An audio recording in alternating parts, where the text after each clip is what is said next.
आणि शिल्पकार असा आहे. अर्थात भारतीय राज्यघटना एक क्लिष्ट विषय, कायद्याचा विषय, त्याच्यामध्ये पुष्कळ कायद्याच्या कायदा कायदे कसे करावेत या संबंधीचं मार्गदर्शन आलेलं आहे. आणि तो कायद्याच्या क्लिष्ट विषयात आपल्याला जायचं नाही. आपल्याला ह्या राज्यघटनेचा प्रवास कसा झाला, म्हणजे ही राज्यघटना निर्माण कशी झाली, ही राज्यघटना बनत कशी गेली, ते समजून घ्यायचं आहे. इतिहास अनेक आपण जो वाचलेला असतो, आपण जो ऐकलेला असतो, तो सहसा एका दृष्टिकोनातून लिहिलेला असतो. आणि त्या दृष्टिकोनाची सावली त्या इतिहासावर असते. मग त्याला आपण चेरी पिकिंग फॅलसी असं म्हणतो, की आपल्याला जे आवडतं ते आपण घेत जातो. पण माझं याच्यामधला अप्रोच थोडा वेगळा आहे. त्यांनी माझी ओळख करून देताना सांगितलं, मी रोस्ट डायग्नोस्टिक्समध्ये काम करतो. So basically I am a scientist. Objectively एखाद्या गोष्टीकडे कसं बघायचं, हा माझा धंदा आहे. सो आपण या राज्यघटनेच्या इतिहासाकडे ऑब्जेक्टिव्हली बघणार आहोत. यामध्ये कोणत्या कोणत्या राजकीय विचाराला समर्थन, विरोध असं काही नाही. काय इतिहासात काय झालं ते बघायचं, तटस्थपणे बघायचं, आणि त्याची मजा एक वेगळी असते. तर आपण सुरुवात करू या राज्यघटनेच्या प्रवासाला, की नेमका हा राज्यघटना कशी निर्माण झाली, कोणी निर्माण केली, आणि त्याचा पुढचा प्रवास कसा झाला. त्याच्या आधी आपण स्वातंत्र्य म्हणजे काय बघू. तर आपल्याला जगामधलं कुठलंही स्वातंत्र्य युद्ध आपण बघितलं तर ते अत्यंत हिंसक, जुन्या राजाला ठार मारून नवीन राजा त्याची जागा घेतो, असं असं असं असतं. म्हणजे आता हे जे चित्र आहे, हे हे बाबासाहेब पुरंदरेंच्या राजा शिवछत्रपती मधलं आहे. त्याच्यात इंग्रजांना पराभव केल्यानंतर बहुतेक सुरतच्या वखारीत त्याच्या त्या जो कोण तिथला प्रमुख होता त्याच्या ह्याला जाऊन लाथ मारली होती शिवाजी महाराजांनी बसायच्या जागेला.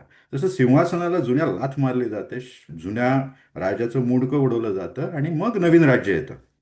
तुम्ही रशियातली क्रांती बघा, जुन्या झारला गोळ्या घातल्या होत्या. फ्रेंच राज्यक्रांती बघा, धर्मगुरू आणि हे अक्षरशः गिलोटीन खाली मारून टाकले होते. भारतात काय झालं? भारतात जेव्हा ब्रिटिश जात होते, तेव्हा आपण त्यांना बिगुल वाजवून मानवंदना देत होतो. म्हणजे आपण त्यांना एकदम शास्त्रीय पद्धतशीरपणे निरोप दिला, आणि ते पद्धतशीरपणे गेले. कारण आपण एका कायद्याने स्वतंत्र झालो. This is called transfer of power in in in British archives. आणि जर ब्रिटिशांचे सगळे हे त्या ब्रिटिश लायब्ररीने सगळे आर्काइव्स प्रसिद्ध केलेत, ट्रान्सफर ऑफ पॉवर कसं झालं त्याचे. आपल्याही इतिहासात आपण अनेक वेळा अनेक गोष्टी ऐकल्यात. उदाहरणार्थ गोलमेज परिषद, सायमन कमिशन, क्रिप्स कमिशन. हे सगळं काय होतं? गोलमेज परिषदा काय होत्या? तर हे सगळं मुळात घटना तयार करायची प्रोसेस होती. आणि ही आपल्याला अगदी नीटपणे समजून घेतली पाहिजे, कुठल्याही पक्षाचा राजकीय अभिनिवेश न बाळगता. सो आपण करायचं काय आहे, की भारताला स्वातंत्र्य मिळालं ते वेगळ्या पद्धतीने मिळालं. ते इंग्रजांना त्याचा आपण काय ह्याचा खून नाही करून टाकला व्हॉइसरॉयचा. स्वतंत्र झाल्यावर तोच व्हॉइसरॉय होता 15 ऑगस्टला. स्वतंत्र व्हायच्या आधी पंडित नेहरूच भारताचे पंतप्रधान होते. 15 ऑगस्ट 1947च्या आधी कोण पंतप्रधान होतं भारताचं? पंडित नेहरूच होते. आणि स्वतंत्र झाल्यावर पण तेच होते. म्हणजे स्वतंत्र झालं म्हणजे आपण काय झालं. तर मुळात भारताचा स्वातंत्र्य संग्राम हा या ट्रान्सफर ऑफ पॉवरचा इतिहास आहे. आणि वेगवेगळी आंदोलनं जी चालू असतात, आपण त्यात जायचं नाही कुठली आंदोलनं कुठल्या मार्गाने झाली. पण नेमक्या वाटाघाटी ज्या ब्रिटिशांशी झाल्या स्वातंत्र्य मिळवण्यासाठी टप्प्याटप्प्याने, त्या वाटाघाटींचा इतिहास म्हणजे घटना निर्मितीचा इतिहास आहे. पहिल्या वाटाघाटीपासून ब्रिटिश भारतीयांसमोर एकच आर्ग्युमेंट करतात. ब्रिटिश भारतीयांना सांगतात, तुम्ही स्वतंत्र व्हा, एकमुखाने मागणी करा, कुणाला किती सत्ता द्यायची ते सांगा, आम्ही तुम्हाला द्यायला तयार आहे. प्रश्न असा येतो, काँग्रेस, मुस्लिम लीग, संस्थानं, दलितांचे प्रतिनिधी, वेगवेगळ्या भाषांचे प्रतिनिधी यांचं ऐक्य होत नाही. आणि नेमकी ट्रान्सफर ऑफ पॉवर करायची कशाला, कोणाला, याबाबत ठरत नाही. म्हणून भारताचं स्वातंत्र्य दरवेळी लांबणीवर पडत जातं. प्रत्येक बैठकीत, पहिल्या गोलमेज परिषदेतून दुसऱ्या सायमनपासून क्रिस्प, अशा वेगवेगळ्या कमिशनमधून, कायद्यामधून या वाटाघाटीच्या चर्चा सुरू राहतात. आणि या वाटाघाटींच्या चर्चांचा इतिहास म्हणजे संविधानाचा इतिहास आहे. आपण बघायचं काय आहे याच्यामध्ये? एक, दोन पॅक्ट बघायचे आपण, दोन ऍक्ट बघायचे, दोन राऊंड टेबल कॉन्फरन्स बघायच्या, दोन मिशन बघायची, आणि दोन टाइप्स ऑफ इलेक्शन बघायची. आता दोन टाइप्स ऑफ इलेक्शन कुठली बघायची आपण? Separate electorate and limited representation. म्हणजे या दोन प्रकार आज आपल्या भारतामध्ये किंवा जगात सर्वत्र एक व्यक्ती एक मताचा कायदा आहे. म्हणजे प्रत्येक नागरिकाला मत द्यायचा अधिकार आहे. 15 ऑगस्ट 47 पूर्वी तसं नव्हतं. अमेरिकेतही नव्हतं. अमेरिकेतही महिलांना स्त्रियांना मताधिकार नव्हता. इंग्लंडमध्ये नव्हता. तो टप्प्याटप्प्याने मिळाला. म्हणजे कुठल्याही लोकशाहीमध्ये सार्वत्रिक मतदान हे आधी सुरू झालेलं नाहीये. आधी अरिस्टोक्रॅट्सचं मतदान असतं. म्हणजे अतिश्रीमंत ना नावाजलेले राजाच्या जवळचे नोबेलमॅन यांचं मतदान. मग थोडं खाली थोडं खाली असा मतदानाचा हक्क जगभर झिरपत झिरपत आला. तर भारतामध्ये 15 ऑगस्ट 1947च्या पूर्वी सार्वत्रिक मतदान नव्हतं. हे आपण लक्षात घ्यायला पाहिजे की मत द्यायचा अधिकार कोणाला होता? ठराविक प्रॉपर्टी आणि ठराविक शिक्षण ज्यांना असेल त्यांनीच मतदान द्यायचं. म्हणजे थोड्याशा उच्चवर्णीय 15-20% लोकांना असा तो मतदानाचा अधिकार होता. तो सार्वत्रिक नव्हता, गोरगरिबांना नव्हता. हे या संपूर्ण चर्चेत आपण लक्षात ठेवायचं. त्याच्यामुळे इथे कुठल्याही राजकीय मागण्या चालल्या आहेत, त्या राजकीय मागण्यांच्या पार्श्वभूमीमागे सार्वत्रिक मतदान नाही आहे. भारतात हळूहळू हळू लोकशाही येते. म्हणजे 1914 पासूनच येते ती. परंतु ती येत असताना सार्वत्रिक मतदान म्हणजे प्रत्येक व्यक्तीला मतदानाचा अधिकार ही गोष्ट आलेली नाही. ही गोष्ट सगळे आपल्याला जेव्हा संविधान मिळालं, घटना मिळाली, 26 नोव्हेंबरला ती पास झाली, 26 जानेवारीला आपण ऍक्सेप्ट केली 1950ला. त्याच्यानंतर हा सार्वत्रिक मतदानाचा अधिकार मिळाला. दुसरं एक लक्षात घ्यायचं की सेपरेट इलेक्टोरेट आणि राखीव जागांतला फरक. सेपरेट इलेक्टोरेट काय असतं? सेपरेट इलेक्टोरेट म्हणजे ते 1914 साली लखनौ करार करून टिळकांनी जिन्नाला दिलं. ते काय होतं? तर सेपरेट इलेक्टोरेट म्हणजे एका ठराविक जातीच्याच किंवा ठराविक धर्माची, इथे मुस्लिम लोक एका मतदारसंघात उभी राहणार आणि त्यांच्यासाठी only Muslims for vote, Muslims will vote. So मतदार एकाच धर्माचे असतील, निवडून येणारा माणूस सुद्धा एकाच धर्माचा असेल. म्हणजे आपलं जे शिक्षक मतदारसंघ असतात तसं हा भौगोलिक मतदारसंघ नव्हे, हा धार्मिक मतदारसंघ आहे. की एका धर्माच्या लोकांनी एका धर्माच्या प्रतिनिधी निवडून द्यायचा आणि हा मुस्लिम प्रतिनिधी. याला म्हणतात विभक्त मतदारसंघ किंवा सेपरेट इलेक्टोरेट. तर या सगळ्या चर्चेमध्ये आपल्या सेपरेट इलेक्टोरेट हा विषय येणार आहे, स्वतंत्र मतदारसंघ. आपल्याकडे लिमिटेड रिप्रेझेंटेशन हा विषय येणार आहे. कारण तेव्हा लोकशाही परिपक्व झालेली नाही, सर्वांना मताधिकार मिळालेला नाही. ठराविक उच्च शिक्षित जमीनधारी लोकांनाच, प्रॉपर्टी असलेल्या लोकांनाच मतदानाचा अधिकार आहे. आपल्याला दोन मिशन बघायचे, सायमन आणि क्रिप्स, जी ब्रिटिश अधिकाऱ्यांनी पाठवली होती संसदेने. ती आपल्याकडे आली, वाटाघाटी केल्या, काही फसल्या, काही रूढ झाल्या आणि निघून गेले. आपल्याला दोन राऊंड टेबल कॉन्फरन्स बघायच्या, दोन झाल्या त्या, त्याच्यामध्ये घटना निर्मितीचा पाया घातला गेला. आणि दोन ऍक्ट बघायचे आहेत. गव्हर्नमेंट ऑफ इंडिया ऍक्ट, हे ब्रिटिश पार्लमेंटनी पास केलेले ऍक्ट आहेत, 1919 आणि 1935 सालचे. 1935 सालचा जो ऍक्ट आहे त्याच्यानुसार भारताला स्वातंत्र्य मिळालं 35 ते 47 इतक्या वर्षात, 12 वर्षात. आणि दोन पॅक्ट, हे सगळ्यात महत्वाचे. हे समजले की सगळा विषय समजणं अतिशय सोपं आहे. दोन करार आहेत हे, लखनौ करार आणि पुणे करार. हे लखनौ करार आणि पुणे करार हा भारतीय राज्यघटनेचा पाया आहे. त्यातला एक पाया मोडून पडला, लखनौ करार, आणि पुणे करार अजून शिल्लक आहे. हे समजलं की भारतीय राज्यघटनेचा ढाचा कसा तयार झाला आणि तो असा का झाला हे समजतं. तर लखनौ करार काय होता? हा झाला होता टिळक आणि जिन्ना यांच्यामध्ये. अनेक लोक ह्याचं हिंदू मुस्लिम ऐक्याचं प्रतीक म्हणून समर्थन करतात. काही लोक ह्याला मुसलमानांना दिलेले जास्ती अधिकार म्हणून टिळकांचा विरोध करतात. आपण नेमकं काय झालं बघू. लोकमान्य टिळकांनी दोन मुस्लिमांना इथे 3 मतांचा अधिकार दिलाय. म्हणजे मुस्लिम पर्सेंटेज 25%, परंतु त्यांच्यासाठी 33% मतदारसंघ दिले. ते सेपरेट इलेक्टोरेट दिले, म्हणजे स्वतंत्र मतदारसंघ, only Muslims will vote for Muslims असं जिन्नाला दिलं. त्याला म्हणतात लखनौ करार. हा लखनौ करार पुढे मोडला, कारण त्याच्यात अजून जिन्नाच्या मागण्या आल्या, 14 कलमी मागण्या, त्या मोतीलाल नेहरू रिपोर्टवर. म्हणून हा लखनौ करार मोडून पडला. आणि हा लखनौ करार मोडून पडला म्हणून फाळणी झाली. आणि फाळणी झाली म्हणून भारताचं संविधान अशा प्रकारे बनू शकलं, हा सगळा इतिहास आपल्याला पाहायचा आहे. लखनौ करार ते फाळणी ते भारताच्या संविधान समितीत पडलेली फूट. म्हणजे आधी संविधान समिती एक होती भारत पाकिस्तानची, ती वेगळी झाली आणि दोन संविधान समित्या जमल्या. त्यातली पाकिस्तानची संविधान समिती फेल गेली. पाकिस्तानमध्ये अजूनही अजूनही संविधान नाही. पाकिस्तानला राज्यघटना नाही. ती अजूनही त्यांना बनवता आली नाही. त्याचंही आपण कारण बघायचंय. आणि भारताला मात्र एकसंघ एकमुखी अशी राज्यघटना बनवता आली. आणि भारत आणि पाकिस्तानमध्ये जो आर्थिक राजकीय सामाजिक फरक आहे, त्याचं प्रमुख कारण भारताला राज्यघटना बनवता आली, पाकिस्तानला ती आली नाही, हे आहे. त्यामुळे हा लखनौ करार फार महत्वाचा आहे. तो हिंदू मुस्लिम ऐक्य कसं होतं, काय झालं, कोणत्या अटींवर झालं आणि का तुटलं, याचा इतिहास सांगतो. तो टिळक आणि जिन्ना याच्यात झाला होता. दुसरा करार आहे पुणा करार. त्याच्यावरही आपण बोलायचं. पुणा करार हा आंबेडकर आणि गांधीत झाला होता. स्वतंत्र मतदारसंघाची मागणी होती आंबेडकरांची, Dalits will vote for Dalits. ती मागणीच्या विरुद्ध गांधींनी उपोषण केलं की आम्ही अशी फूट पडू देणार नाही हिंदू समाजात. आणि म्हणून गांधी उपोषणाला बसले. गांधीजींचा जीव टांगणीला लागला. शेवटी आंबेडकरांनी मान्य केलं. एक मिश्र व्यवस्था आली, स्वतंत्र आणि राखीव अशी. गांधीजींचे प्राण वाचले. हिंदू समाज फुटला नाही. म्हणजे आता हिंदू समाजातल्या कुणालाही स्वतंत्र मतदारसंघ मिळाले नाहीत. त्यामुळे त्यांना राखीव जागा देण्यात आल्या. आता या राखीव जागा मी पॉलिटिकल बोलतोय, म्हणजे राजकीय राखीव मतदारसंघ. शिक्षण आणि नोकरी हे अजून यायचंय, हे खूप पुढे आलं. हे घटनेत नाहीच आहे. हे 1900 आय गेस 70-75 नंतर आली आहेत ही आरक्षणं. आपली नोकरी आणि ह्याच्यातली शिक्षणातली आरक्षणं ही उशीर आली आहेत, 60 नंतर आली आहेत आय गेस.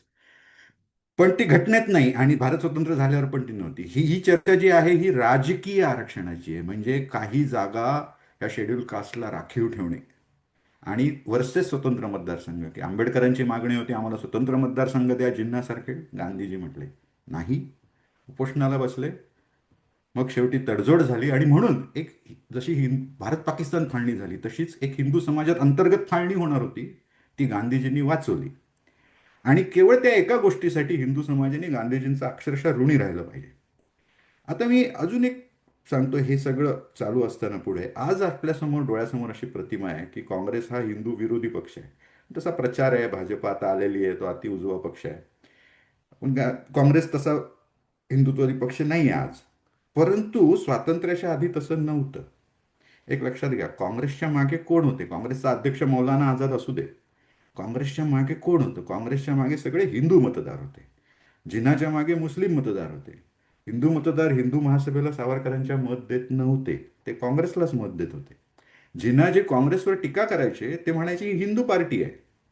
ही पार्टी नाही आहे, it's not true secular, he Hindu party आहे, ही हिंदूंचं बघतं, यांचा देश हा हिंदूंचा बनणार आहे कारण हिंदू बहुसंख्या आहेत.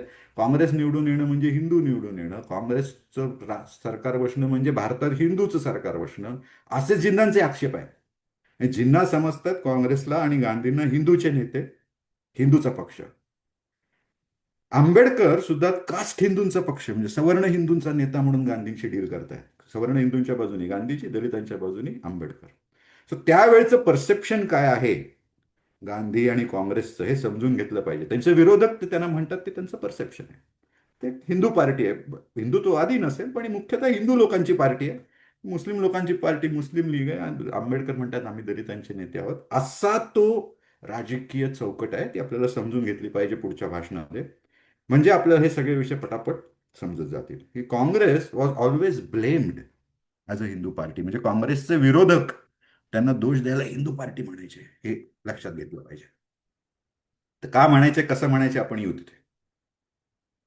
या सगळ्या चर्चेच्या आधी आपण 1857 पासून सुरुवात करू.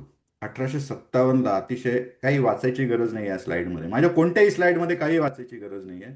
ही वातावरण निर्मितीसाठी लावलेली चित्र आहेत, बातम्या आहेत, पुरावे आहेत, पण ते वाचायची गरज नाही, नुसतं बघितलं तरी चालेल. तर 1857 साली काय झालं होतं? फार मोठे बंड झालं होतं. आणि 57 नंतर तसा रक्तपात भारतात कधीही झाला नाही. अक्षरशः हजारो लोक मेली होती. म्हणजे जो कानपूरचं कत्तल म्हणतात, नानासाहेब होते तिकडे. सगळे सैन्य आणि ह्याच्यामध्ये लढणारे मुख्यतः मुस्लिम होते. सैन्य सगळं मुस्लिम होतं. घोषणा होती खुल्क खुदा का, मुल्क बादशाह का और अमल नानासाहेब पेशवा का, असं म्हणून ती सगळी जवळजवळ मुस्लिम असलेली फौज ती इंग्रजांवर चालून गेली आणि प्रचंड कत्तल केली. त्याला ते जिहादच म्हणायचे. जिहादी जाहीरनामे काढले आणि फार म्हणजे 9/11 व्हावं तसं ते ब्रिटिशांवर प्रचंड कत्तल झाली कानपूरला. हजारो लोक मारून टाकली, त्यांची घरदार कुटुंब सगळं मारून टाकलं.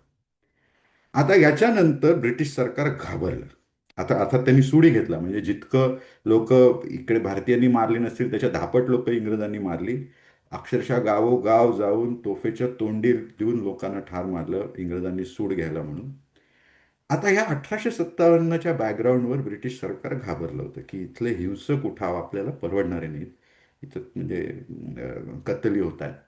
तर त्यांनी त्या ईस्ट इंडिया कंपनीकडून कारभार काढून ब्रिटिश सरकारच्या संसदेच्या राणीच्या हातात गेला आणि ब्रिटिश क्वीन्सचं राज्य इथे सुरू झालं. आणि ते राज्य हे व्यापारासाठी व्यवस्थित सरकार. कंपनी कशी होती, कंपनीला काही नियम नव्हते, नीतिमत्ता नव्हती, काही चेक्स अँड बॅलन्सेस नव्हते, त्यांना संसदेत कोणी प्रश्न विचारणार नव्हतं, वाटेल ते करायचे ईस्ट इंडिया कंपनी. पण ब्रिटिश संसद ही त्या मानाने किंवा ब्रिटिश सरकार हे त्या मानाने अधिक जबाबदार संस्था होती. त्यांच्या हातात आता गेलं. सो 1857 पर्यंतचा ब्रिटिश रूल वेगळा आहे.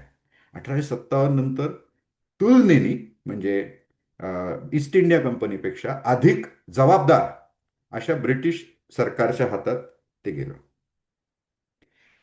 ह्या ब्रिटिशांना भीती आहे बंडाची, त्याच्यामुळे भारतीयांना टप्प्याटप्प्याने काही सुधारणा, काही राजकीय हक्क हे देण्यात यावेत, असं ब्रिटिशांचं मत आहे. आणि ते काही फार सज्जन होते किंवा लोकशाहीवादी होते, काही लोक असतील त्यांच्यातले, पण तसा भाग नाही. इथे सगळा स्वार्थाचा खेळ असतो राजकारणात. सो ब्रिटिशांना हे अशी बंड नकोत 1857 सारखी मुख्यतः. म्हणून ॲलन ह्यूमनी राजकीय पक्ष स्थापन केला.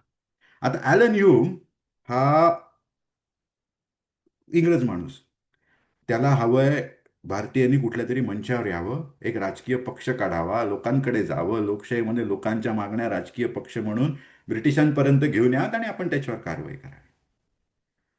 भारतात तोपर्यंत राजकीय पक्ष नाहीत, हे लक्षात घ्या. पहिला राजकीय पक्ष काँग्रेस, आणि तो ॲलन ह्युमनी स्थापन केला. सर्व भारतीय त्यात जॉईन झाले. त्यावेळी त्यांना जॉईन होणारे लोक कोण आहेत? लाल बाल पाल. म्हणजे आता आपण लाल बाल पालपर्यंतच्या युगापर्यंत येऊ. बाळ गंगाधर टिळक, लाला लजपतराय आणि बिपिनचंद्र पाल. आता हे हे जे नेते आहेत हे सरळ सरळ उजवे नेते आहेत सगळे. म्हणजे टिळकही बऱ्यापैकी उजवे, राईट विंग होते. अम, लाला लजपत राय हे हिंदू महासभेचे संस्थापक होते. म्हणजे सावरकर नव्हे संस्थापक हिंदू महासभेचे, लाला लजपत राय होते. आणि तो काँग्रेसचाच एक पक्ष होता, काँग्रेसचीच एक शाखा होती हिंदू महासभा ही.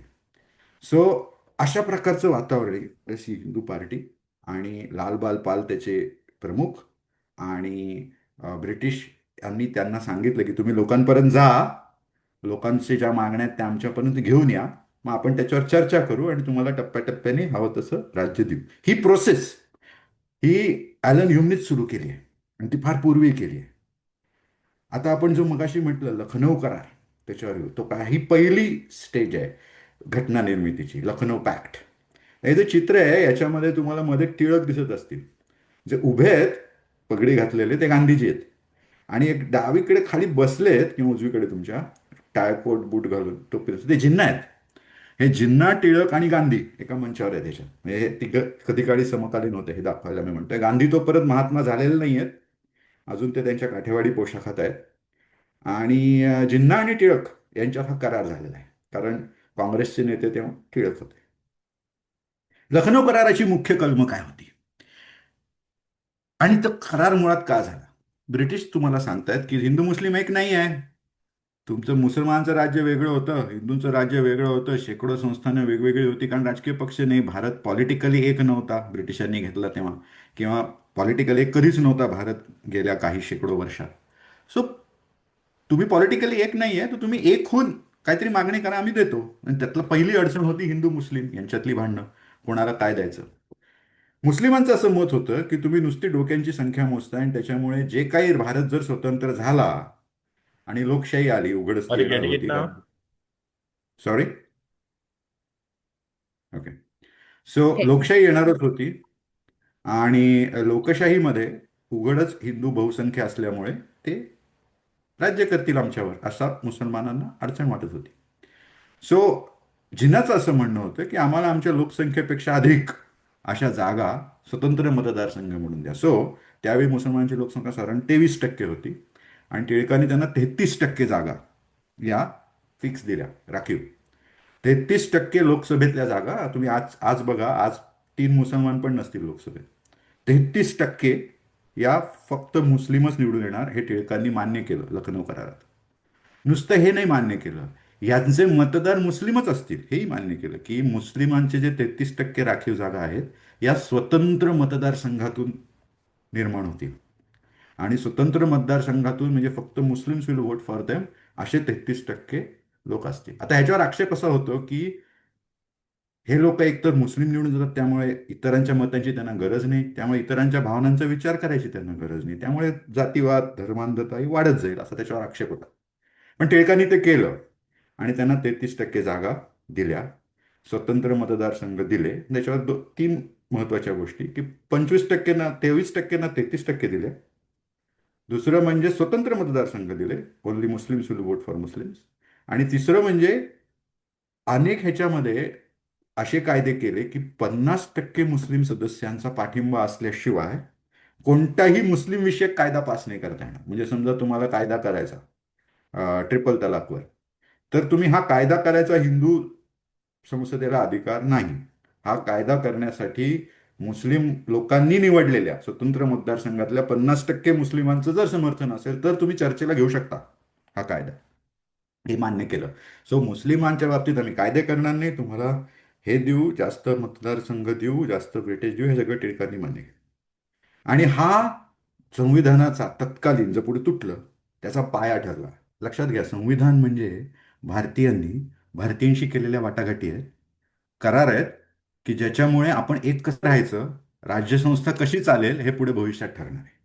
सो पहिला करार हा लखनौ पॅक्ट, याच्यामध्ये मुसलमानांना अतिरिक्त हे घेऊन आपल्याबरोबर घेण्याचा प्रयत्न केला गेला टिळकांकडून, की स्वातंत्र्य लढ्यात ते सहभागी होतील. आणि 1857च्या आठवणी अशा होत्या की मुस्लिम पडले की ब्रिटिश घाबरतात, त्याच्यामुळे त्यालाही तेही वेटेज होतं. सो टिळकांचा तो त्यांना स्वातंत्र्य लढ्यात आणण्याचा प्रयत्न होता, त्यासाठी ही किंमत त्याची त्यांची तयारी होती. लखनौ करारानंतर काय झालं हे बघायला पाहिजे. लखनौ करारानंतर 14 सालचा 1914 साली हा ऍक्ट आहे आणि हिंदू मुस्लिम एक होतात म्हटल्यावर लगेच पुढे टिळकांची मागणी येते स्वराज्य. तर स्वराज्य आणि स्वातंत्र्य यात फरक आहे, लक्षात घ्या. की स्वराज्य हा माझा जन्मसिद्ध हक्क आहे आणि तो मी मिळवीनच असं आपण वाचलंय. त्यातलं स्वराज्य हे डोमिनियन स्टेटस आहे, म्हणजे ह्याच्यामध्ये संपूर्ण भारत स्वतंत्र नाही आहे, राजा इंग्लंडचाच राहणार, केंद्र सत्ता इंग्लंडची, हे प्रांतीय सरकार आणि स्थानिक म्हणजे महापालिकेसारख्या बॉडी या स्वतंत्र करणे म्हणजे स्वराज्य. स्वराज्य म्हणजे संपूर्ण स्वातंत्र्य नाही. टिळकांनी संपूर्ण स्वातंत्र्याची मागणी केली नाही, गांधींनी केली नाही, फार पुढे 1935ला नेहरूंनी केली. का ते तिथे जाऊ आपण, का आपण उशीर लावला. सो 1919 साली टिळकांची जी स्वराज्याची मागणी होती, म्हणजे प्रांतीय, जे 14 प्रांत होते, Bombay province, central province, northern province, असे प्रोव्हिन्स होते, मद्रास. तर हे जे प्रांत होते ब्रिटिशकालीन, आठ आठ इथले आणि चार तिथले असे होते. तर हे जे प्रांत होते ब्रिटिशकालीन, हे प्रांतांना स्वतंत्र सरकार मिळतील, म्हणजे राज्य सरकार मिळेल, पण केंद्र सरकार हे ब्रिटिशांचं आहे, असं ते स्वराज्याची हे पहिल्या 1919च्या ऍक्टमध्ये. त्याच्या पुढे इंटरेस्टिंग ही काय म्हणतो त्याच्यामधली बदल असा की सायमन कमिशन. आता हे कमिशन्स काय आहेत हे आपण समजून घेऊया. हा, कमिशन्स काय. तर कमिशन्स म्हणजे ह्याच्यामध्ये ब्रिटिश संसदेने हे स्वातंत्र्य अधिक अधिक वाढवायला, कारण जसं स्वातंत्र्याची चळवळ पुढे जाईल, आंदोलनं होतील, संघर्ष होईल, तसं जसं ब्रिटिशांना अधिक मागण्या मान्य करणं भाग पडत होतं. त्यासाठी सायमन कमिशनला ते कमिशन पुढच्या वाटाघाटी देण्यासाठी वाटाघाटी करण्यासाठी भारतात आलं. त्याच्या सेंट्रल बॉडीवर एकही भारतीय नव्हता, सगळे इंग्रज होते, म्हणून त्याचा काँग्रेसने विरोध केला. Simon go back, Simon go back अशा त्या घोषणाने त्याचा विरोध झाला. त्यात लाला लजपत राय, जे लाल बाल मी म्हटलं, त्यांचा अं, त्यांना मारहाण झाली, मृत्यू झाला, पुढे भगतसिंगने त्याचा बदला घेतला. या सगळ्या ह्याच्यामध्ये काँग्रेसने टाकला बहिष्कार. म्हटलं याच्यात भारतीय प्रतिनिधीच नाही, तर आम्ही सायमन कमिशनकडे जाणार नाही. तर आतापर्यंत काय झालंय आपण आधी बघितलं, की हे स्वराज्यापर्यंत गाडी आलेली आहे. आता हे पुढच्या अधिकारांची म्हणजे घटनेत बनण्याचा पुढचा टप्पा सुरू आहे, सायमन कमिशन. सायमन कमिशनवर आपण टाकला बहिष्कार काँग्रेसनी. पण आंबेडकर त्याला भेटले आणि आंबेडकरांनी त्यांना जे सायमन कमिशनला जे लांबलचक निवेदन दिलंय ते फार इंटरेस्टिंग आहे. आणि आंबेडकरांनी ह्याच्यात स्वतंत्र मतदारसंघ वर्सेस राखीव मतदारसंघ याची चर्चा केली. आणि आंबेडकरांनी, ही वॉज अ डेमोक्रॅट, म्हणजे लोकशाहीचे ते असे आधारस्तंभ असल्यासारखे आहे. तर आंबेडकरांनी त्याच्यामध्ये असं म्हटलंय की मला दलितांना स्वतंत्र मतदारसंघ नको. बघा, म्हणजे तो हा दलितांचा नेता आहे. हा सायमन कमिशनवर बहिष्कार टाकलाय सगळ्यांनी, पण हा त्यांना जाऊन सांगतो. तर बाबासाहेबांनी त्यांना जाऊन सांगितलं की मला स्वतंत्र मतदारसंघ नको. का नको? तर जर एका जातीच्या लोकांनी निवडलेले लोकप्रतिनिधी संसदेत गेले, तर त्यांना अधिकार मात्र सगळ्यांबाबत कायदे करण्याचा मिळतो. सो ज्या लोकांनी निवडून दिलं नाही, त्याही लोकांबद्दल ते कायदे करतात. हे लोकशाहीला मारक आहे. म्हणून दलितांना स्वतंत्र मतदारसंघ नको, आम्हाला राखीव जागा द्या. राखीव जागा म्हणजे आत्ता जशी आपली सिस्टीम आहे तशी काही जागा राखीव असतात मागासवर्गीयांसाठी, आणि त्या जागांवर मागासवर्गीय उमेदवार उभा राहतो, पण मतं सगळे देतात. म्हणजे मतदार सगळे देतात, असतात सर्व जाती धर्माची लोक. त्यामुळे होतं असं, त्या उमेदवाराला सर्वांचा विचार करणं भाग पडतं, कारण मतदार सगळे आहेत, एका जातीचे नाही. तर आंबेडकरांनी सायमन कमिशन पुढे जाऊन अशी जबानी दिली की आम्हाला स्वतंत्र मतदारसंघ नको, म्हणजे जे जिन्हाला मिळाले होते ते. पुढे आंबेडकर बदलले, का बदलले तिकडे जाऊ आपण. तर त्यांनी अशी मागणी केली की आम्हाला नको स्वतंत्र मतदारसंघ, आम्हाला राखीव जागा द्या.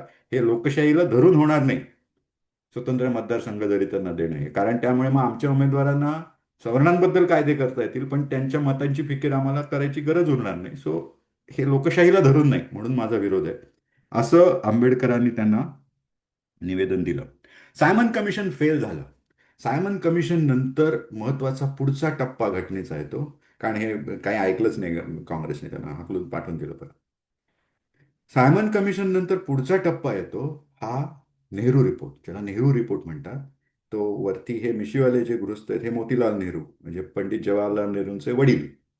तर त्यांचा एक नेहरू रिपोर्ट म्हणून होता. तर त्या नेहरू रिपोर्ट हा भारतीय घटनेचा पहिला ड्राफ्ट आहे. म्हणजे आतापर्यंत ज्या चर्चा झाल्या आहेत त्याच्यानुसार ते पुढचा टप्पा आहे, आणि त्यात ते सांगायला बघतात की कशी असावी राज्यसंस्था, संसद कशी असावी, राज्यसभा कशी असावी, मतदान कोणी करावं, संयुक्त स्वतंत्र मतदारसंघ, राखीव जागा, कायदे कसे बनवावेत, मूलभूत अधिकार, ह्याची थोडी थोडी थोडी चर्चा या नेहरू रिपोर्टमध्ये आहे.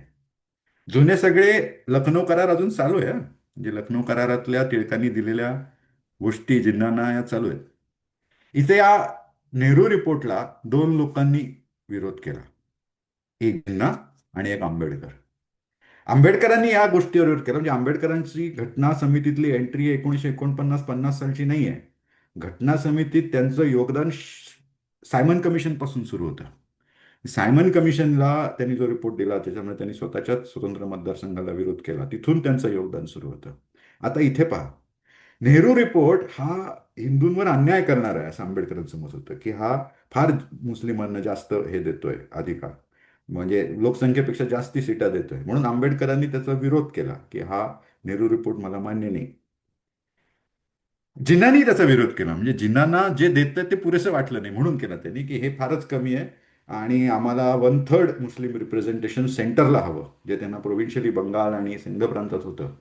त्यांनी अशी मागणी केली की जे केंद्रीय म्हणजे संसद जी आहे, लोकसभा जी बनेल, तेव्हा बनली नव्हती, त्यात 1/3 मुस्लिम रिप्रेझेंटेशन हवं, सेपरेट इलेक्टोरेट तर हवेच, म्हणजे स्वतंत्र मतदारसंघ हवेच, आणि फार महत्वाचं प्रोव्हिन्शियल ऑटोनॉमी हवी, म्हणजे प्रांतांना फुटून निघायचा अधिकार हवा. हे फार डेंजरस गोष्ट आहे.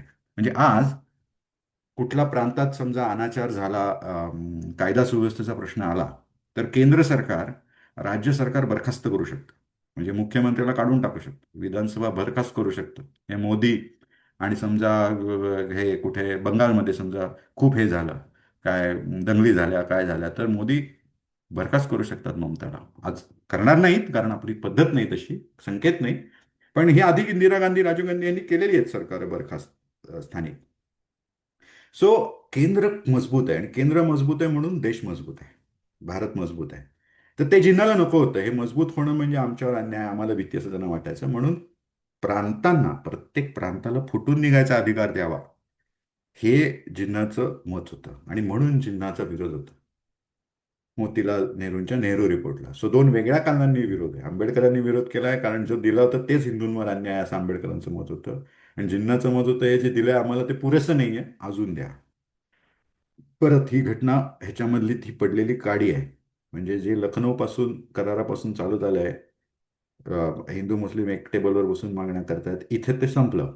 याच्या पुढे जिन्ना वेगळे, काँग्रेस वेगळी, दोघांच्या मागण्या वेगळ्या, कारण काँग्रेस वन थर्ड ऐकायला तयार नाही आणि मुख्यतः प्रोव्हिन्शियल ऑटोनॉमी ऐकायला तयार नाही, की प्रांतानं फुटून निघायचा अधिकार द्यावा. हे काँग्रेसला मान्य नव्हतं, गांधींना मान्य नव्हतं. त्यामुळे इथे जिन्नाशी वाजलं आणि इथून जिन्ना काँग्रेस संघर्ष सुद्धा सुरू होतो आणि राज्यघटनेच्या अस्तित्वात येण्याचा दुसरा टप्पा सुरू होतो. दोन राऊंड टेबल कॉन्फरन्स झाल्या. ही राऊंड टेबल कॉन्फरन्स आहे, ही चांगली असते. हवा बिवा ब्रिटनमधले आपले सगळे नेते उठून उठून ग्रेट ब्रिटनला जायचे. पहिल्यांदा गांधीजी एकटेच गेले होते. ते म्हटले की मीच सगळ्यांचा प्रतिनिधी आहे, मीच मुस्लिमांचाही प्रतिनिधी आहे, हिंदूंचाही प्रतिनिधी आहे, हिंदूंच्या सर्व जाती जमातींचा, आदिवासींचा, दलितांचा, सगळ्यांचा प्रतिनिधी मीच आहे, काँग्रेसच आहे. त्यामुळे काय आहे, मीच मीच आहे सगळ्यांचा प्रतिनिधी. मग ते काही पुढे मान्य झालं नाही. दुसरी झाली, त्याच्यामध्ये बऱ्याच लोकांना निवडून आला. आता इथे प्रश्न तिसरा सुरू होतो. भारतात हिंदू मुस्लिम एवढाच प्रश्न नाहीये. भारताचा स्वातंत्र्य लढा अत्यंत संकीर्ण आणि अतिशय अनेक पदरी असा आहे.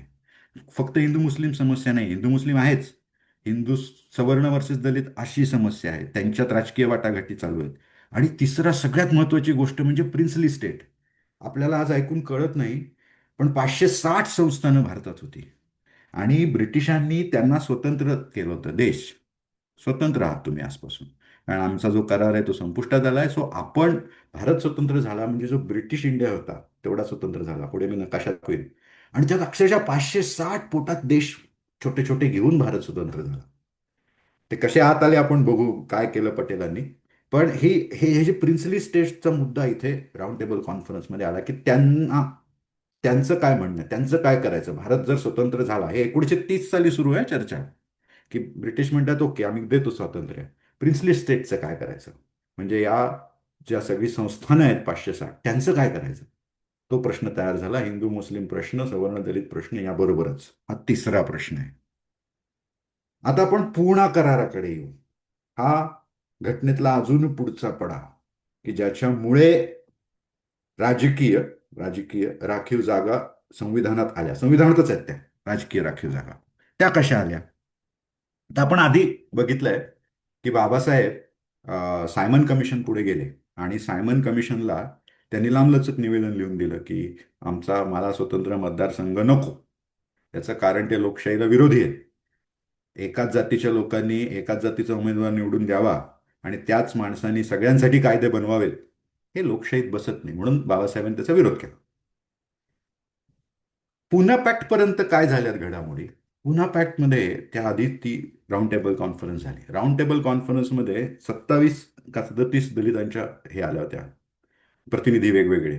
त्यापैकी आंबेडकर सोडून बहुतेक सगळ्यांनी स्वतंत्र मतदारसंघ मागितले.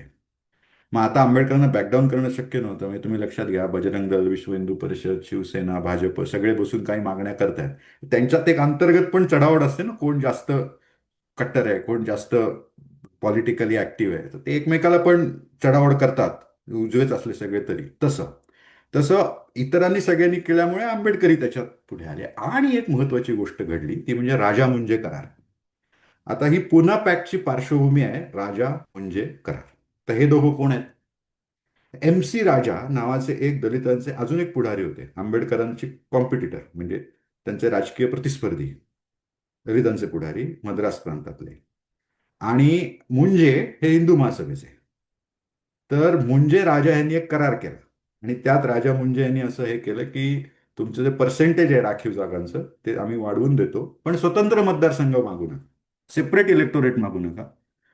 मतदारसंघ सगळ्यांनी मत देऊ दे, पण तुम्हाला अजून वाढीव राखीव जागा देतो, असा करार केला. हा करार जर मान्य झाला असता आणि घटनेत आला असता तर त्याच्या पुढचे सर्व अधिकार दलितांच्या बाजूनी करार करण्याचे हे एम सी राजाकडे गेले असते. आंबेडकरांनी हे मान्य करणं शक्यच नव्हतं. आधीही 27 संघटनांनी स्वतंत्र मतदारसंघांची मागणी केली आहे. त्या ह्याच्या राजकारणात आंबेडकरांनी स्वतंत्र मतदारसंघाची मागणी पुन्हा लावली. गांधींनी त्याला विरोध केला. मी सुरुवातीला म्हटलं तसं, जर समजा दलितांना स्वतंत्र मतदारसंघ दिले असते तर इतर जातींनी मागितले नसते, मागितले असते. कदाचित आजपर्यंत आपल्याकडे प्रत्येक जातीचा स्वतंत्र मतदारसंघ तयार झाला असता भारतात आणि शेकडो देश भारताच्या पोटातच उभे राहिले असते. आत्ताच आपण बघतोय राजकारणात जातीचं आणि याचं महत्व किती आहे. जर स्वतंत्र मतदारसंघ असते तर काय झालं असतं. सो गांधींनी स्वतःच्या प्राणाची बाजी लावून ते राजकारण बदलवलं. आंबेडकरांचं हे स्पष्ट होतं. आधी त्यांना नकोच होते. त्यांनी सायमन कमिशन पुढे जाऊन लिखित सांगितलं होतं मला का नको आहेत, ते लोकशाही विरोधी आहे. पुढे या एम सी राजाच्या राजकारणामध्ये ते या बाजूला आले. मग ह्याच्यानंतर आणि अजून एक समजून घ्या ना, यावेळी सार्वत्रिक मतदान नाही आहे. मग मतदार कोण आहेत? मतदार शिकलेले आणि जमीन असणारे. म्हणजे ह्याच्यात दलित बसतच नाहीत. शिकलेले आणि जमीन असणारे म्हणजे त्या काळचे. की काळ कुठला आहे? हा 1914, नाही सॉरी, हा 1935 आहे होते, 1932. सो 1932 सालची गोष्ट आहे ही. त्यावेळी सार्वत्रिक मतदान नाही. मतदान केवळ आणि केवळ ते ज्यांच्याकडे जमीन आहे आणि ज्यांच्याकडे शिक्षण आहे त्यांना आहे. मग ह्याच्यामध्ये बसणारे दलित वर्गातले मतदार फारच कमी. मग आंबेडकर म्हणायचे आमच्यासाठी मतदारी नाही आणि आमची उमेदवारी नाही. म्हणजे उमेदवारी तुम्हीच निवडणार, मग मतही तुम्हीच देणार, मग आमचं हित कोण बघणार. म्हणूनही तो एक स्वतंत्र मतदारसंघाचं त्यांनी हे केलं की जोपर्यंत सार्वत्रिक मतदान येत नाही, म्हणजे एक व्यक्ती एक मत असं सुरू होत नाही, तोपर्यंत आम्हाला स्वतंत्र मतदारसंघ पाहिजे, अशी ती आंबेडकरांची मागणी होती. त्यांच्या बाजूनी ती बरोबर होती. पण गांधींना सगळ्याच पुढच्या इतर जातींचंही बघायचं होतं, कारण एकाने दिलं सगळ्यांनीच मागितले असते. झाला, पुढे समेट झाली. गांधीजींचे प्राण वाचावेत म्हणून आंबेडकरांनी मोठं मन दाखवून हे थांबवलं. आणि एक गोष्ट आपल्या पदराती पाडून घेतली. ते राजकारण असतं, वाटाघाटी, चढाओढी. तर त्याच्यामध्ये झालं असं की एक कॉम्प्लेक्स पद्धती तयार झाली की आधी स्वतंत्रपणे 4 उमेदवार निवडून द्यावेत दलितांनी, आणि मग त्यांना जनरल वर्गातून पुन्हा लोकांनी त्यातला एक निवडून द्यावा, असं एक कॉम्प्लेक्स व्यवस्था 47 पर्यंत तयार झाली. म्हणजे अशी एक कॉम्प्लेक्स व्यवस्था ही हा राज्यघटनेचा भाग होता 47 आधी. आणि हे सगळं घटना बनण्याचीच प्रोसेस आहे, हे आपण समजून घेतलं पाहिजे. म्हणजे आज ज्या राखीव जागा आल्या राजकीय, त्याचा इतिहास हा पुणे पॅक्ट पर्यंत जातो. आणि पुणे करार, पुणे पॅक्ट जो पुण्याला झाला म्हणून म्हणतात, तर पुणे करारामध्ये ह्या राखीव जागा स्वतंत्र मतदारसंघाच्या बदल्यात म्हणून दिल्या गेलेल्या आहेत.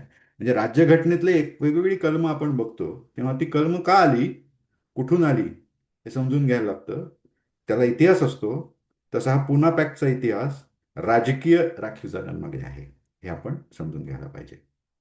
आता हा 1935चा कायदा, हा गव्हर्नमेंट ऑफ इंडिया ऍक्ट म्हटलं जातं. हा ब्रिटिशांचाच कायदा होता. त्याचं नाव गव्हर्नमेंट ऑफ इंडिया ऍक्ट, म्हणजे भारताला स्वातंत्र्य देण्याचा कायदा. आणि 75% जी आपली कॉन्स्टिट्यूशन आहे त्याचं जी साधारण काय काय घ्यायला पाहिजे, म्हणजे काय कॉन्स्टिट्यूशन लिहून रेडी नव्हती, पण साधारण त्याच्यात काय काय झालं, त्याचं ऍडमिनिस्ट्रेटिव्ह स्ट्रक्चर कसं असावं, याची बांधणी इथे इथपर्यंत झालेली आहे. आणि याच्यात असो लोकांचे, आंबेडकरांचा सहभाग आहे, गांधींचा आहे, नेहरूंचा आहे. सगळ्यांचं मागण्या वेगवेगळ्या वाटाघाटी झालेल्या आहेत. या गोलमेज परिषदेत वाटाघाटी झाल्या आहेत, वेगवेगळ्या कमिशन समोर वाटाघाटी झाल्या आहेत, तिथून हे बनलंय. तो घटना म्हणजे भारतीयांनी आपापसात केलेले करार आहे की आपण गुण्यागोविंदाने एकत्र, एक राष्ट्र, एक जीव कसं राहायचं. तीही 1935च्या कायद्याचा भाग आहे. तर हे पान आहे घटनेचं. पहिलं पान आहे, इंडेक्स आहे, कॉन्स्टिट्यूशन ऑफ इंडिया. वाचायची गरज नाही, पण याच्यात साधारण असतं काय की ते सुरुवातीला येतं युनियन अँड इट्स टेरिटरी, की भारताचं नाव काय, name and territory of union, इथून सुरुवात होते की भारताचं नाव काय असावं, या युनियनचं नाव काय असावं, भारत दॅट इज इंडिया का आलं. तर त्यातलं भारत हे आपलं जुनं नावच आहे महाभारत पासून. इंडिया हे इंडस, म्हणजे सिंधू नदीला इंडस म्हणतात. तर सिंधूवरूनच हिंदू आलं, तर त्या बाजूला इंडस हे नाव ही पाश्चात्याच्यात होतं सिंधूलाच. त्यातून तो इंडिया, इंडसवरचा, ते दोन नावं आपण घेतली. त्याच्यानंतर काय, सिटीझन कोण असावं, स्वातंत्र्य कुठले कुठले असावेत, की राईट ऑफ काय म्हणतो इथे, फ्रीडम ऑफ एक्सप्रेशन किती आहे, फ्रीडम ऑफ रिलीजन किती आहे. आपण ह्याच्यावर समारोप करायचा आहे सेक्युलरिझमवर, फ्रीडम ऑफ रिलीजनवर. तर ह्या सगळ्याची चर्चा राज्यघटनेत होते. राज्यघटनेत कायदे नाहीत, राज्यघटनेत कायद्याची मार्गदर्शक तत्व आहेत. पुढे जाऊ आपण काळात, अजून वाटाघाटी सुरूच आहे. हे झालं क्रिस्प मिशन. आता हे जे क्रिस्प मिशन आहे, हे परत ह्याच्यासारखं सायमन सारखंच मिशन हे वेगवेगळ्या लोकांना भेटलं. तुम्हाला जो पहिला फोटो दिसतोय तो मिस्टर क्रिस सावरकरांना भेटताना आहे. दुसरा फोटो काँग्रेसच्या लोकांना भेटताना आहे. ते वेगवेगळ्या पक्षांना, अर्थात सावरकरांची शक्ती काही काँग्रेस एवढी नव्हती, लहान होती, पण तो सगळ्यांना भेटायचे, काँग्रेस, मुस्लिम league, Hindu Mahasabha, forward block, जेवढे जेवढे पक्ष होते, कम्युनिस्ट, सगळ्यांना भेटायचं, त्यांची त्यांची मतं घ्यायची आणि ब्रिटिश ती सगळी एक करून पुढच्या मिशनकडे पाठवायचे. मध्ये अजून सुधारणा व्हायच्या, स्वातंत्र्याचा पुढचा टप्पा यायचा. अशी ती प्रोसेस आहे. सो क्रिस्प मिशन येऊन सगळ्यांना भेटलं आणि इथे खूप मोठी गोष्ट घडली. ती म्हणजे कॉन्स्टिट्युएंट असेंब्लीची कन्सेप्ट आली. तर कॉन्स्टिट्युएंट असेंब्ली म्हणजे काय? की बनवण्यासाठी, घटना बनवण्यासाठी, संविधान निर्मिती करण्यासाठी लोकांनी निवडलेली 200-500 माणसं एकत्र बसावीत. प्रत्येक कलमावर चर्चा करावी. त्या 200-300 लोकांनी एकमत करावं आणि मग घटना ह्यांनी लोकप्रतिनिधींनी पास करून घ्यावी. म्हणजे लोकांच्या प्रतिनिधींनीच भारताची घटना पास करावी. हे क्रिस्प मिशनमध्ये घडलं. त्यासाठी त्यांनी सर्व पक्षांना जाऊन भेटून त्यांची मतं जाणून घेतली. म्हणजे भारतीय राज्यघटनेच्या निर्मितीमध्ये एका पक्षाचं नाहीये, ते सर्वांचं आहे. कम्युनिस्ट, उरलेला मुस्लिम लीग फुटल्यावर जो इथेच राहिला तो फाळणीनंतर, हिंदू महासभा, म्हणजे सगळ्या लोकांचे लोक त्याच्यामध्ये सामील होते. घटनेच्या ह्याच्यात स्वतःची मतं दिली होती, जी क्रिस्पनी इंट्रोड्यूस केली होती. पुन्हा घटना म्हणजे भारतीयांनी भारतीयांशी केलेला करार, की आपण एकसंघ, एकजूट कसं राहू. कॅबिनेट मिशन सिमिलर मिशन आहे. याच्यामध्ये सगळ्यात महत्वाचं म्हणजे कॉन्स्टिट्युएंट असेंब्लीची इलेक्शन झाली, इनडायरेक्ट. म्हणजे काय, की जी संविधान सभा बसली, म्हणजे आता जशी आपली लोकसभा असते त्यालाच एक पॅरल संविधान सभा बसली, की ज्याच्यामध्ये प्रांतांनी, वेगवेगळ्या प्रांतांनी निवडून आणलेले इनडायरेक्टली प्रतिनिधी बसले. आधी साधारण काहीतरी 300 होते, मग ते, नाही, 350 होते, मग ते फाळणीनंतर 299 झाले भारतापुरतेच. अशी कॉन्स्टिट्यूशन असेंब्ली बसली आणि त्याच्या इलेक्शननी 46 पर्यंत ते उमेदवार निवडून आले होते. हा नकाशा फार महत्वाचा आहे. हा बघा, या नकाशामध्ये तिसरा प्रश्न, एक हिंदू मुस्लिम प्रश्न आहे, हिंदूंच्या जातीपातींचा प्रश्न आहे. तिसरा प्रश्न होता भारतीय स्वातंत्र्यात हा प्रिन्सली स्टेट्सचा, म्हणजे संस्थानं, ही 560 होती. आता तुम्ही बघा, हा भारत, पाकिस्तान, बर्मा, बांगलादेश या सगळ्यांचा एकत्रित नकाशा आहे. याच्यामध्ये जो रंगीत भाग नाही आहे तो ब्रिटिश इंडिया आहे, म्हणजे ब्रिटिशांचं थेट शासन असलेला. आणि उरलेले जे रंगीत भाग आहेत छोटे छोटे, आणि मोठं हैदराबाद जे मध्ये दिसतंय त्याच्या सकट, हे सगळी संस्थानं आहेत. म्हणजे भारताचा किती भाग संस्थानं आहेत हे बघा. आणि त्या मानाने बांगलादेश किंवा म्हणजे त्यावेळेचं पाकिस्तान आणि ईस्ट पाकिस्तान दोन्ही, याच्यात नाही आहेत संस्थानं. संस्थानं त्यांची कुठे आहेत? बलुचिस्तानमध्ये. म्हणजे हे जे कलात खरान मकरान दिसतंय, ही संस्थानं सगळी बलोच आहेत. आणि ती बलोच संस्थानं अजून भांडणं करतात पाकिस्तानशी. घटनाच झालेली नाही, ते अजून लढतायत. त्यांनाच त्यांचे अधिकार माहीत नाही म्हणून ते लढत बसले पाकिस्तानशी. कारण पाकिस्तानमध्ये घटना नाही, ही संस्थानं नीटपणे खालचं झालेली नाहीत. भारतात मात्र वेगळं घडलं. फाळणी झाली.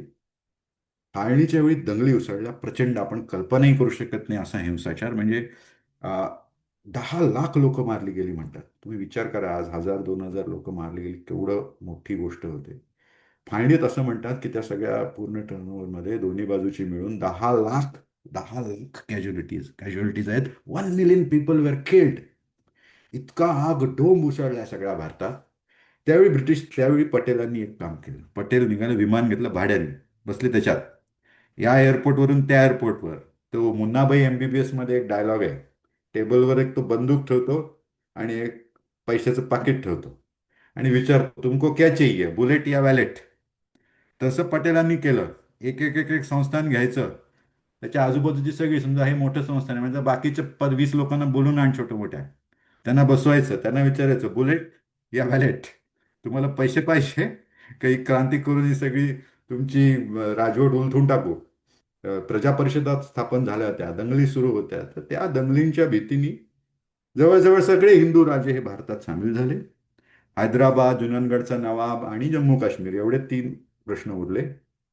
जम्मू काश्मीर उलट होतं, की हिंदू राजा मुस्लिम प्रजा. हैदराबाद हिंदू प्रजा मुस्लिम राजा. जुनागड पण तसंच, हैदराबाद सारखं.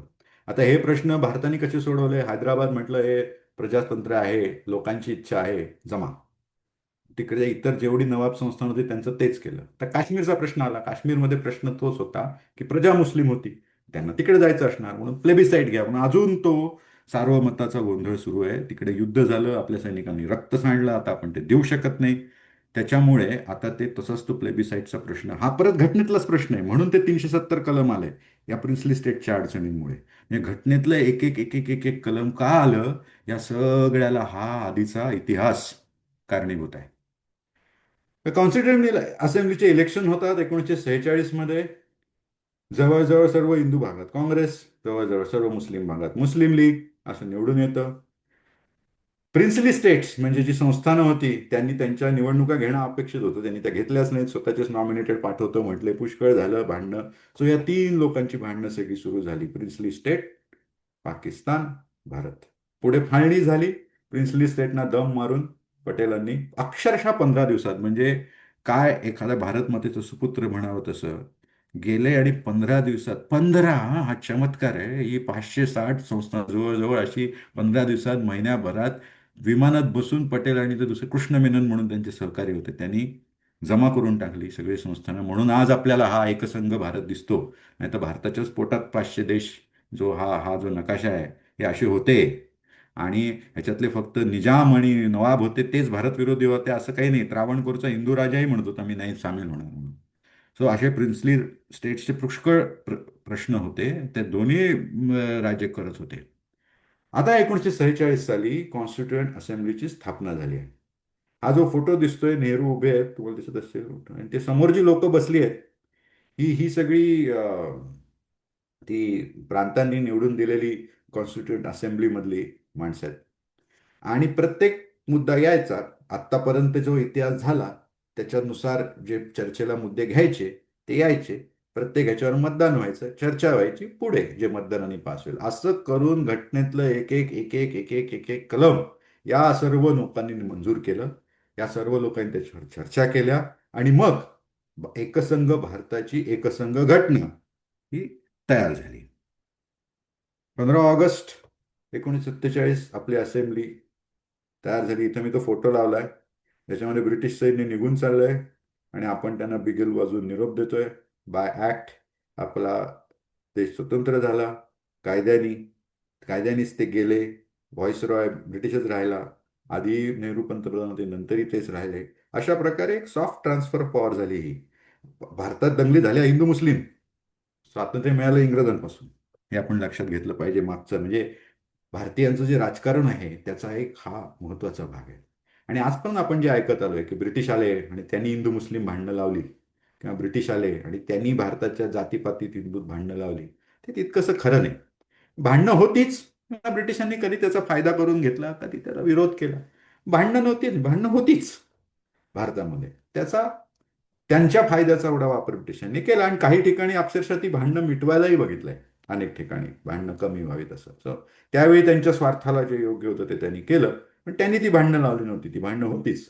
15 ऑगस्ट 1947 तुम्ही बघा, हिंदू मुसलमान एकमेकांचे गळे कापतायत आणि ब्रिटिशांना आपण सॅल्यूट मारून निरोप देतोय. नुसतं आपण नाही, पाकिस्तान सुद्धा. पाकिस्तान भारताशी भांडत होतं पण ब्रिटिशांना गुड बाय करत होतं. तर ही पार्श्वभूमी आपण लक्षात घेतली पाहिजे संविधान निर्मिती कशी झाली हे समजून घेताना. आता आपण ऍक्च्युअल प्रोसेसवर येऊ. आपण मगाशी ती सभा बघितली पुष्कळ, 299 लोक असलेली. तर त्यांच्या अनेक समित्या स्थापन झाल्या वेगवेगळ्या कामासाठी, वेगवेगळी कार्यकारी मंडळ. उदाहरणार्थ युनियन पॉवर्स, म्हणजे आता केंद्रीय कुठली सत्ता असावी, राज्यांकडे कुठली असावी. आता आपलं असतं ना केंद्र सूची, राज्य सूची. म्हणजे युद्ध करण्याचा अधिकार केंद्राला असतो, राज्याला नसतो. राज्याला पोलिसांचा अधिकार असतो असं. तर कोणी कुठले कायदे करायचे, याच्या सूच्या कशा बनवायच्या, कोणते विषय केंद्र सरकारचे, कोणते राज्य सरकारचे, हे ठरवणारी कमिटी आहे. प्रोव्हिन्शियल कॉन्स्टिट्यूशन म्हणजे राज्यांचे अधिकार किती असावेत. त्यातली जी सगळ्यात महत्वाची कमिटी ती ड्राफ्टिंग कमिटी. ड्राफ्टिंग कमिटी म्हणजे काय? ड्राफ्टिंग कमिटी म्हणजे आतापर्यंत जो घटनेच्या चर्चा झाल्या आहेत, कायदे झाले आहेत, त्याचा एक ड्राफ्ट तयार करायचा. त्याच्या चर्चेचं चर्चाविश्व ठरवायचं की हा मुद्दा चर्चेला आला की त्याच्यावर कशी चर्चा होणार, कोणती चर्चा होणार, मतदान कधी घ्यायचं, वेळ किती द्यायचा, मग त्यातून पास करून तो कायदा पास करून घ्यायचा. आणि हे जी ती बोट नेणं या दगडधोंड्यातून, हे काम आंबेडकरांनी केलं. म्हणजे बाबासाहेबांना आपण जे घटनेचे शिल्पकार म्हणतो, ते एक लक्षात घेतलं पाहिजे की त्यांचं योगदान हे अगदी सायमन कमिशन पासून आहे. सायमन कमिशनला जाऊन त्यांनी रिपोर्ट दिले, गोलमेज परिषदांमधून आहे. आणि सगळ्यात शेवटी जसं आपण म्हणतो की श्रीमद हनुमान कीलकम रामरक्षित, हे तो खिळा आहे, तसं आंबेडकर हा घटनेतला खिळा आहे. त्यांनी अ, नेमकी ही चर्चा कशी घडावी हे ड्राफ्ट केलं. मुळात त्याचे प्रोसेस अशी होती, बी एन राव नावाचे एक ॲडवायझर होते. यांनी वेगवेगळ्या देशांच्या घटनेचा अभ्यास केला आणि अर्थात कुठलीही घटना अशीच बनवली जाते, कारण लोकशाही, राजकीय पक्ष याचे संदर्भ तुम्हाला पुराणात मिळणार नसतात. त्यासाठी इतर देशांच्या घटनाच बघायला लागतात. सो राजकीय पक्ष, लोकशाही, केंद्र राज्य अधिकार, हे सगळं बाहेरच्या ह्याच्या कुठल्या कुठल्या काय काय आहे, त्या सगळ्या अमेरिकन, ब्रिटिश वेगवेगळ्या घटनांचा अभ्यास करणारे, इतर घटनांचा अभ्यास करणारे घटनातज्ञ म्हणजे बी एन राव. बी एन रावांनी सर्व इतर देशांच्या घटनांचा अभ्यास केला आणि आंबेडकरांकडे बाळ दिलं. मग येतं आंबेडकरांचं काम. आंबेडकरांनी त्याला ड्राफ्ट केलं त्या सगळ्या बाळाला, आणि एक एक एक एक मुद्दा कसा घेत जायचं आणि त्याच्यातून दिशादर्शन दिग्दर्शन कसं करत शेवटी कॉन्स्टिट्यूशन फायनल करायची, तिथपर्यंत आंबेडकरांनी तो सुकाणू हाकला. म्हणून आपण त्यांना शिल्पकार म्हणतो, की तो दगड मूर्ती घडतच होती घटनेची, शेवटी शेवटी शेवटी शेवटचे जे त्याला कलाकुसरीने ठोके मारून मूर्ती घडवायची, ती बाबासाहेबांनी घडवली. 1948ला पहिला ड्राफ्ट दिला आणि 26 नोव्हेंबर 1950ला आपण ती घटना झाली मंजूर. 26 नोव्हेंबरला मंजूर झाली. नंतर काहीतरी 26 जानेवारीला काहीतरी स्वातंत्र्य लढ्यातलं महत्व होतं, काहीतरी जुनी तारीख होती, ते तेव्हा काहीतरी मंजूर झाला होता घटनेसंबंधीचाच ऍक्ट. त्याच्यामुळे आपण नोव्हेंबरच्या ऐवजी 3 महिन्यांनी 26 जानेवारीला प्रजासत्ताक दिन केला. आणि भारत हा प्रजासत्ताक त्या घटनेनुसार चालणारा देश बनला, की ज्याच्यामध्ये प्रांत, राज्य सरकार यांचे अधिकार ठरले, केंद्र मजबूत झालं. जे आधी जिन्हाला हवं होतं, फुटून निघायची अ, प्रांतांना अधिकार, केंद्राकडे तीनच विषय: दळणवळण, अर्थ आणि युद्ध. बाकी सगळे प्रांतांना. हे झालं नाही. भारत एकसंघ, एकजूट, एकजीव झाला. याचं सर्व श्रेय जिन्ना आपल्याजवळ नव्हता, तो निघून गेला हे आहे. की जिन्नानी आपलं ऐकलं नाही, लखनौ करार मानला नाही, अधिक अधिक मागण्या करत राहिला. त्याच्यामुळे शेवटी जमलं नाही, जिन्ना बाहेर निघाला, मग आपल्याला त्यांचं काहीच ऐकावं लागलं नाही. त्याच्यामुळे आजची ही सेक्युलर, आधुनिक, एक जीव एक राष्ट्र असलेली घटना भारताला मिळाली. आता आपण शेवटाकडे येतोय भाषणाच्या. याच्यामध्ये आंबेडकरांनी 26 नोव्हेंबर 1950ला दिलेलं हे भाषण आहे. हा दिवस आहे राज्यघटनेचा शेवटचा दिवस, ज्या दिवशी घटना मंजूर झाली. कॉन्स्टिट्युएंट असेंब्लीमधलं बाबासाहेबांचं हे शेवटचं भाषण आहे. याच्यावर मी थोडासा वेळ घेणार आहे. याचं कारण असं की हे शेवटचं भाषण आहे, म्हणजे त्यांनी सगळं घटनेत काय काय काय काय काय काय झालं तर तुम्ही सर्च केलं गुगलवर, 26 November 1950 last speech doctor Ambedkar, constitutional assembly, तुम्हाला हे भाषण मिळेल.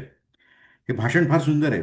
बाबासाहेबांनी सगळं त्याचा आढावा घेतलाय, की कशा कशा चर्चा झाल्या, याचे समर्थक कोण होते, विरोधक कोण होते, घटनेचे काय काय झालं, याची एक पूर्ण मोठी अशी ती चर्चा आहे आणि ते निष्कर्ष आहे.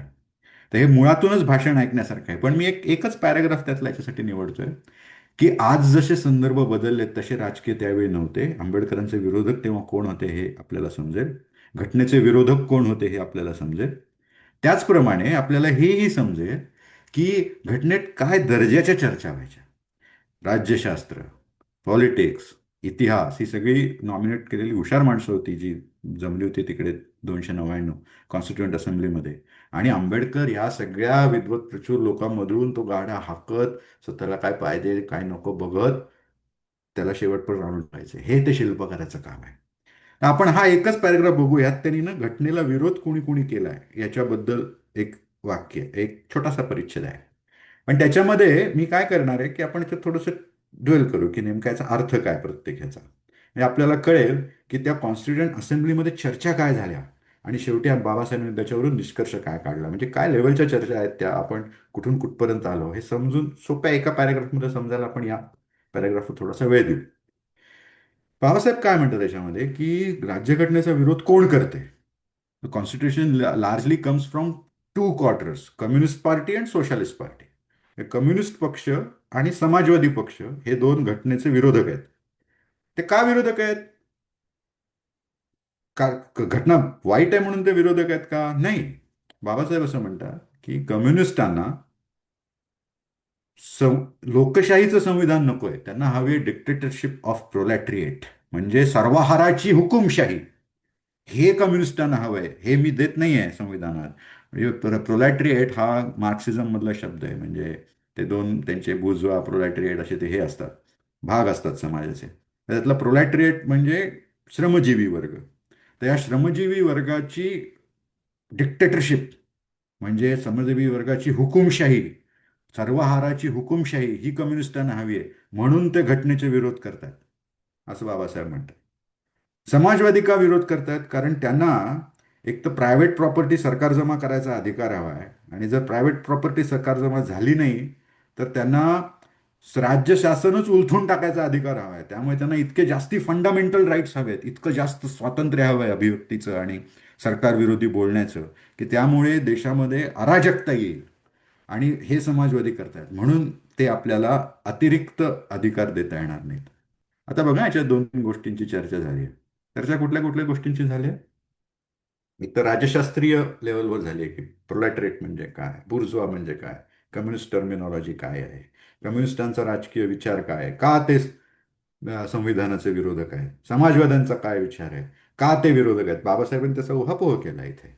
त्याची राजकीय पॉलिटिकल सायन्सेस मधली कारणं सांगितली आहेत. कारण त्यांना प्रायव्हेट प्रॉपर्टी नको आहे, की संविधानात हा प्रायव्हेट प्रॉपर्टीचा अधिकार दिलाय, प्रत्येकाने स्वतःची प्रॉपर्टी बाळगायचा. तर समाजवाद्यांना ते नको आहे, म्हणून ते विरोधक आहेत. त्यांना मूलभूत अधिकार आत्ता जे घटनेत आहेत त्यापेक्षा खूप जास्त हवेत. काहीही बोलायचा अधिकार, काही विरोध करायचा अधिकार, अग्रेसिव्ह आंदोलनं करायचे अधिकार हवेत. ते त्यांना का हवेत? कारण त्यांना राज्य शासन उलथून टाकायचं आहे, असं बाबासाहेबांनी केलेलं तो निष्कर्ष आहे. सो राज्यघटनेत कशा प्रकारच्या खडाजंग्या झाल्या असाव्यात, कशा प्रकारच्या चर्चा वादळी झाल्या असाव्यात, याची एक छोटीशी झलक या बाबासाहेबांच्या अंतिम उतार्यातून, भाषणाच्या आपल्याला मिळते. हे भाषण 26 नोव्हेंबर 1950ला बाबासाहेबांनी संविधान सभेत त्याच्या सांगता समारंभात दिलंय. आणि त्यामध्ये राज्यघटनेचे विरोधक कम्युनिस्ट काय आहेत, समाजवादी का आहेत, त्याचा उहापोह केलेला आहे. मूळ भाषणच वाचण्यासारखं आहे. आता जाता जाता शेवटी मी म्हटलं ना, पाकिस्तानला राज्यघटना जमली नाही, आपण पाकिस्तानच्या राज्यघटनेची गोष्ट ऐकू. मग भारतात आपण काय महान काम केलं राज्यघटना करून, पूर्वजांनी, फाउंडिंग फादर्स ऑफ इंडियानी. आणि त्यामुळे भारत आज जो चौथी महासत्ता, पाचवी आर्थिक शक्ती जे काय होतोय, जो त्याचा विकास होतोय, भारताची कधी फाळणी झाली नाही. नंतर पाकिस्तानची झाली, पाकिस्तानची फाळणी झाली, आपली नाही झाली. हे का झालं? कारण ती एक संघ एक जीव घटना आपण तयार करू शकलो. आपण कशावर ॲग्री आहोत हे आपण तयार करू शकलो. एक लोकशाहीचं स्ट्रक्चर आपण तयार करू शकलो. कायदे कसे बनवावेत, न्यायालय, राज्यसंस्था यांचे संबंध कसे असावेत, याचा एक आराखडा आपण करू शकलो. पाकिस्तानला करता आला नाही. त्याच्यामुळे त्यांची आज जी परिस्थिती आहे, पाकिस्तानची भुके कंगाल, पाकिस्तानची जी दोन तुकडे झाले, याची सगळीची मुळं इथे आहेत. मंडल नावाचे गृहस्थ होते. हं. हे आपले मंडल आयोगाले मंडल नाही, ते जुने मंडल आहेत. हे मंडल हे होते दलित नेते, आणि हे बंगालमधले, आणि हे मुस्लिम लीगमध्ये गेले. हां. आणि जसं आंबेडकरांना इथून काँग्रेसनी आणि गांधीजींनी कायदा मंत्री आणि घटनेचं सुकाणू पद त्यांच्या हातात दिलं, कायदा मंत्री केलं, आणि घटना बनवायची मुख्य जी समिती होती त्याच्यावर बाबासाहेबांना नेमलं, की भारताची घटना एक शोषित वर्गातला प्रतिनिधी लिहिल, की ज्याच्यामुळे शोषित वर्गावर अन्याय होणार नाही, असं थेरी काँग्रेसची. ती योग्यच होती. म्हणजे म्हणूनच आज कॉन्स्टिट्यूशनवर सर्वांचा विश्वास आहे, शोषित, दलित, वंचित वर्गाचा विश्वास आहे. कारण कॉन्स्टिट्यूशनमध्ये बाबासाहेबांनी दलितांना त्यांचा न्याय हक्क सोडून एकही गोष्ट जास्तीची दिलेली नाहीये. दलितांचे जे न्याय हक्क आहेत आणि जे आधीच्या पॉलिटिकल डिस्कशनमधून आले होते, त्याच्यावर दलितांना दलित म्हणून एकही विशेष अधिकार दिलेला घटनेत नाहीये. ती घटना सर्वांची आहे. आज जरी त्याचं खूपदा संरक्षक दलित घेत असतील, म्हणजे चांगली गोष्ट आहे, पण ती आपली सर्वांची जबाबदारी आहे. ती घटना सर्वांची आहे, देशाची आहे. आणि याच्यामुळे भारत एकसंघ राहिलेला आहे. पाकिस्तानमध्ये काय झालं बघा. हे जे मंडल होते, हे पाकिस्तानात गेले बरं.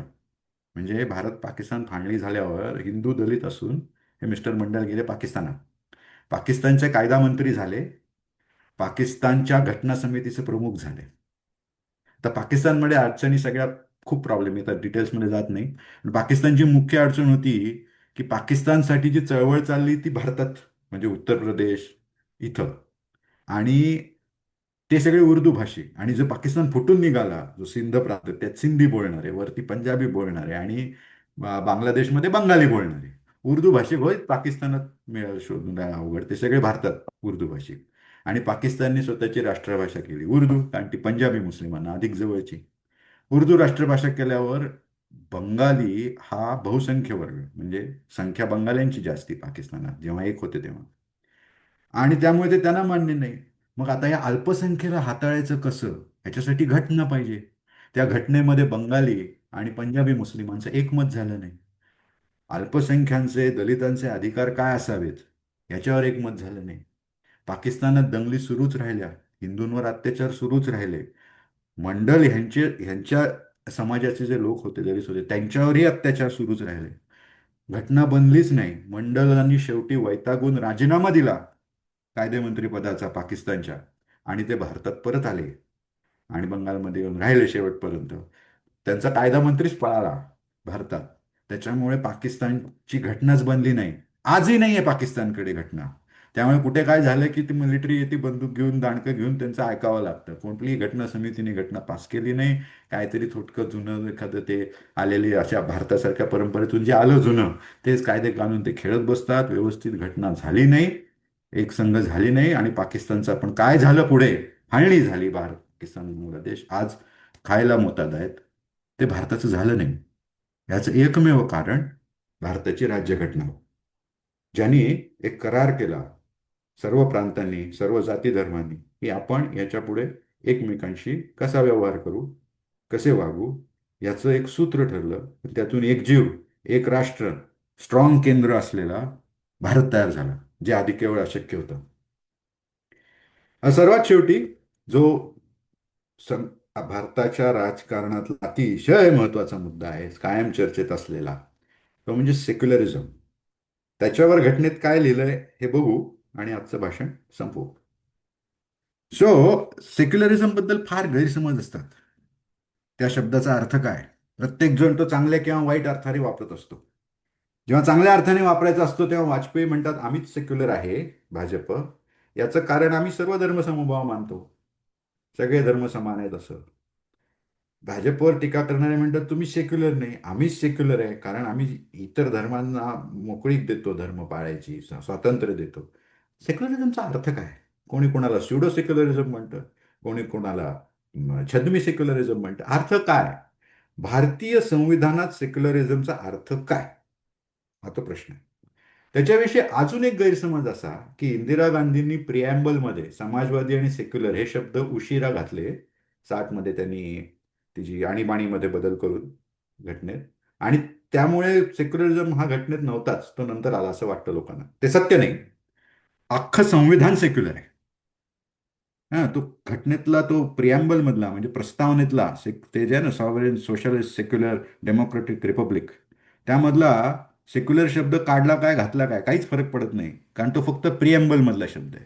आतले जे कायदे आहेत ना, कायदे, ते प्रत्येक कायदा सेक्युलर आहे, प्रत्येक शब्द सेक्युलर आहे. आणि ही फार हिंदूंच्या भल्याची गोष्ट आहे, भारतीयांच्या भल्याची गोष्ट आहे. आता सेक्युलरिझम म्हणजे घटना काय म्हणते ते बघू. घटनेतलं 25 अ ब क अशी ती कलम आहेत.